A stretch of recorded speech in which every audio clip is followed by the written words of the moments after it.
Ativo imobilizado, bens corpóreos. Práticas contábeis em conformidade com as normas contábeis emitidas pelo CPC, Comitê de Pronunciamentos Contábeis, atualizado em abril de 2014.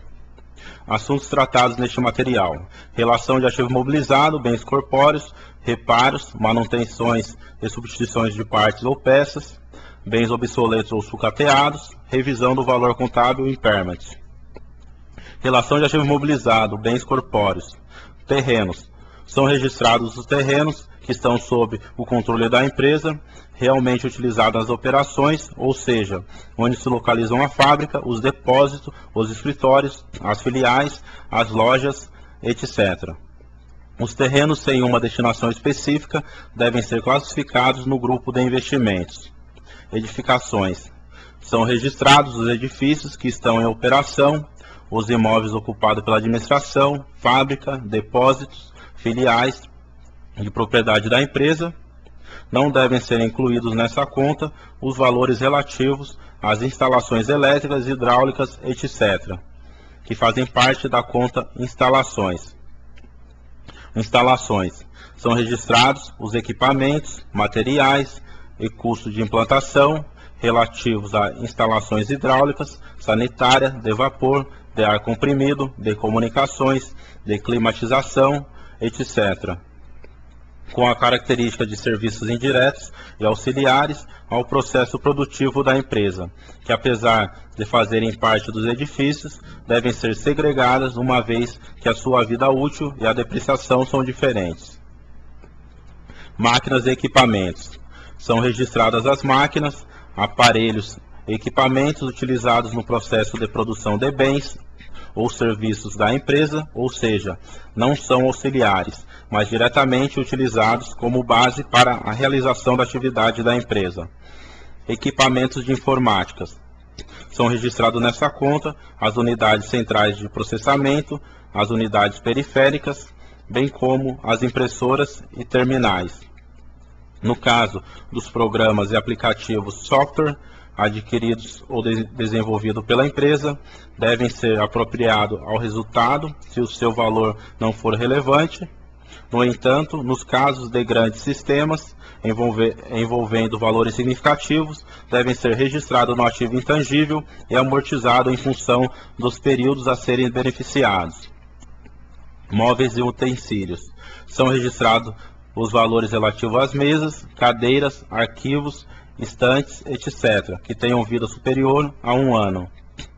Veículos. São registrados nessa conta todos os veículos de propriedade da empresa, utilizados pelo pessoal administrativo, de vendas ou de transporte. Os veículos utilizados no processo produtivo, tais como empilhadeiras, tratores e similares, podem ser registrados na conta de equipamentos. Ferramentas e peças de reposição. São registrados nessa conta peças maiores e equipamentos sobressalentes que a entidade espera utilizá-los em período superior a 1 ano. Nessa conta também são registradas as peças de reposição em estoque destinadas à substituição e manutenção das máquinas, equipamentos, veículos, etc., classificados no ativo imobilizado. Essas peças, quando utilizadas, serão contabilizadas como adição ao imobilizado em operação e o valor das peças substituídas devem ser baixados dessa conta. Benfeitorias em propriedade de terceiros. São registrados nessa conta os valores relativos às construções em terrenos arrendados e às instalações e benfeitorias em imóveis alugados, sejam de uso do setor administrativo ou produtivo da empresa, que forem incorporados ao imóvel arrendado e revertam ao proprietário do imóvel no término do contrato. As benfeitorias serão amortizadas em função da vida útil estimada ou no período de vigência do contrato de locação ou arrendamento, dos dois ou menor. Bens do ativo imobilizado de pequeno valor.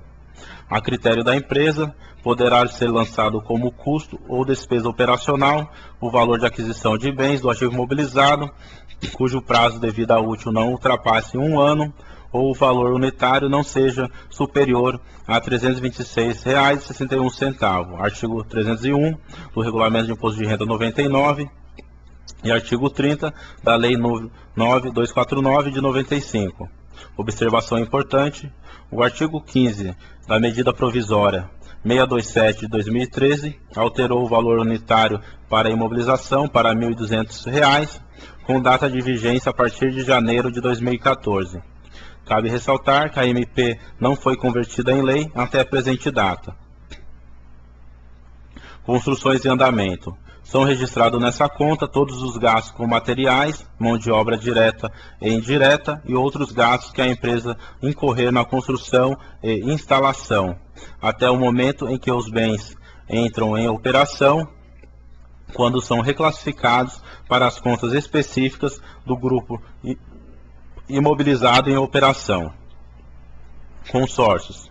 São registrados nessa conta os adiantamentos por conta de fornecimento de bens destinados ao ativo mobilizado por meio de consórcios antes do recebimento dos mesmos.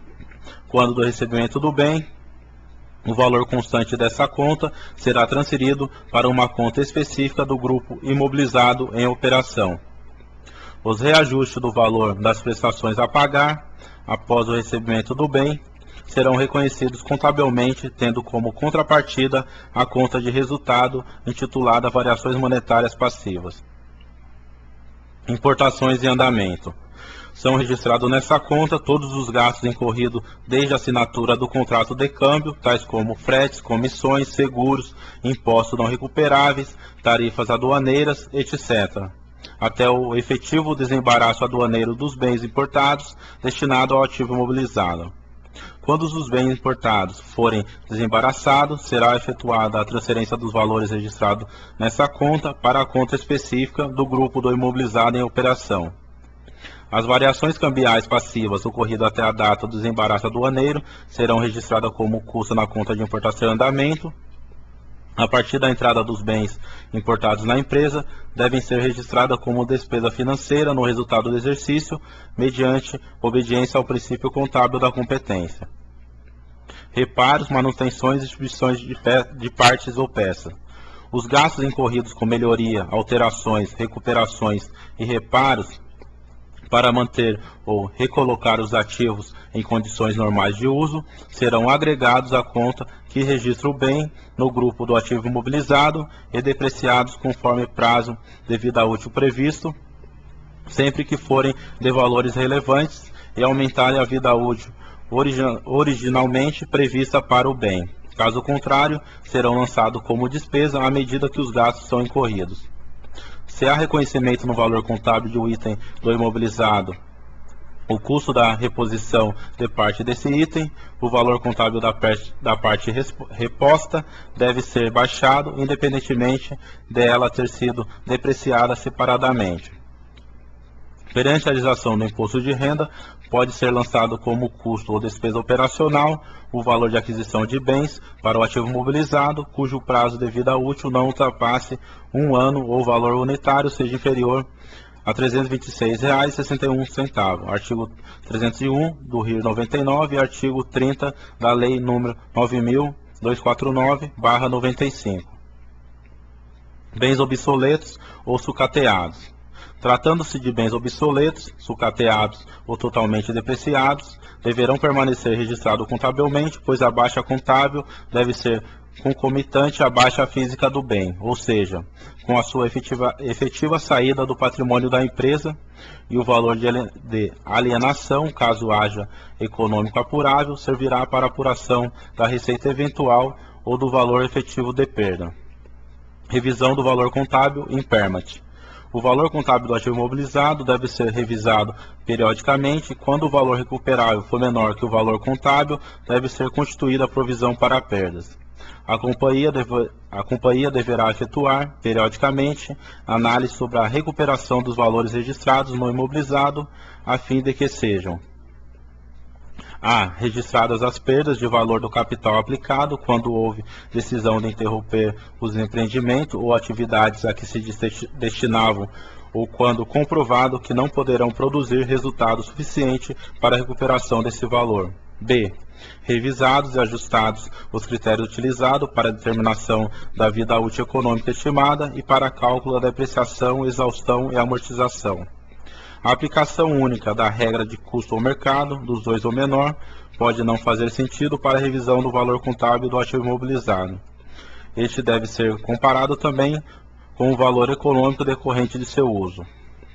Assim, para eles, há sempre dois testes, o do valor líquido da venda ou do valor presente dos fluxos de caixa futuros estimados, prevalecendo sempre dos dois o maior.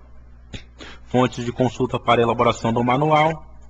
Obrigado, contato Glauco Henrique, e-mail ghsconsultoria@yahoo.com.br, celular 011 9927 9322, site www.ghsconsult.blogspot.com.br.